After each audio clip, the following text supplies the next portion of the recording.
Hello friends, പുതിയൊരു വീഡിയോയിലേക്ക് എല്ലാവർക്കും സ്വാഗതം. നമുക്ക് കേരള ബ്ലാസ്റ്റേഴ്സുമായി ബന്ധപ്പെട്ടുള്ള ന്യൂസുമായിട്ട് വന്നിട്ടുള്ളത് ആശിഷ് നെയ്യാണ് ഈ ഒരു റിപ്പോർട്ട് പുറത്തുവിട്ടുള്ളത്. കേരള ബ്ലാസ്റ്റേഴ്സ് കഴിഞ്ഞ ജനുവരിയിൽ തന്നെ സെർജിയോ ലൊബേറെ ടീമിലെത്തിക്കുവാൻ ശ്രമിച്ചിരുന്നു എന്നാണ് ഇപ്പോൾ ആശിഷ് നെയ്യ് അപ്ഡേറ്റ് ചെയ്യുന്നത്. ആശിഷ് നെയ്യുടെ റിപ്പോർട്ടിൽ പറയുന്നു, കേരള ബ്ലാസ്റ്റേഴ്സ് കഴിഞ്ഞ ജനുവരിയിൽ തന്നെ സെർജിയോ ലൊബേറെ ടീമിലെത്തിക്കുവാൻ ശ്രമിച്ചിരുന്നു എന്നാണ് ഇപ്പോൾ ആശിഷ് നെയ്യ് റിപ്പോർട്ട് ചെയ്തത്. ഇതിനായി ഒഡീഷ എഫ്സിക്ക് 2 കോടി രൂപ ഓഫർ ചെയ്തു എന്നാണ് ഇപ്പോൾ സെർജിയോ റോബേറിനെ ടീമിലെത്തിക്കുവാനായി 2 കോടി ഓഫർ ചെയ്തു എന്നാണ് ഇപ്പോൾ ആഷിഷ് നെയ്യ് റിപ്പോർട്ട് ചെയ്തത്. സെർജിയോ റോബേറുമായി ഒഡീഷ എഫ് സി കോൺട്രാക്ട് ഉള്ളതുകൊണ്ട് തന്നെ ഒഡീഷ എഫ് സി ഇത് റിജക്ട് ചെയ്യുകയായിരുന്നു എന്നാണ് ഇപ്പോൾ ആഷിഷ് നെയ്യ് റിപ്പോർട്ട് ചെയ്തത്.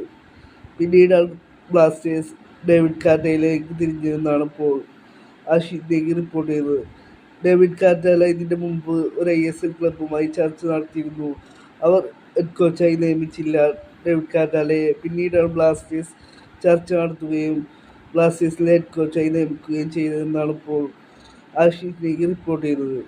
പിന്നീട് കേരള ബ്ലാസ്റ്റേഴ്സിലെ പുതിയ സ്ട്രൈക്കറായ സെർജിയോ കാസ്റ്റലുമായി ബന്ധപ്പെട്ടുള്ള അപ്ഡേറ്റാണ് ആഷിഷ് നെയ്യ് തന്നിട്ടുള്ളത്. സെർജിയോ കാസ്റ്റൽ ബ്ലാസ്റ്റേഴ്സിലേക്ക് ചേരുകയാണെന്നാണ് ഇപ്പോൾ ആഷിഷ് നെയ്യ് റിപ്പോർട്ട് ചെയ്തത്. ഇത് ഇപ്പോൾ നടന്ന ഡീലല്ല. കഴിഞ്ഞ ഫെബ്രുവരിയിൽ തന്നെ ഈ ഒരു സൈനിങ് നടന്നിട്ടുണ്ട് എന്നാണ് ഇപ്പോൾ ആശിഷ് നെയ്യ് റിപ്പോർട്ട് ചെയ്തത്. ഈ ന്യൂസ് ഇപ്പോൾ പുറത്തു വന്നു എന്ന് മാത്രമുള്ളൂ. കഴിഞ്ഞ ഫെബ്രുവരിയിൽ തന്നെ ബ്ലാസ്റ്റേഴ്സ് സ്വന്തമാക്കിയിരുന്നു എന്നാണ് ഇപ്പോൾ ആശിഷ് നെയ്യുടെ അപ്ഡേറ്റിൽ പറയുന്നത്. ഇത്രയുമാണ് ബ്ലാസ്റ്റേഴ്സുമായി ബന്ധപ്പെട്ട് ആശിഷ് നെയ്യ് റിപ്പോർട്ട് ചെയ്തിട്ടുള്ളത്.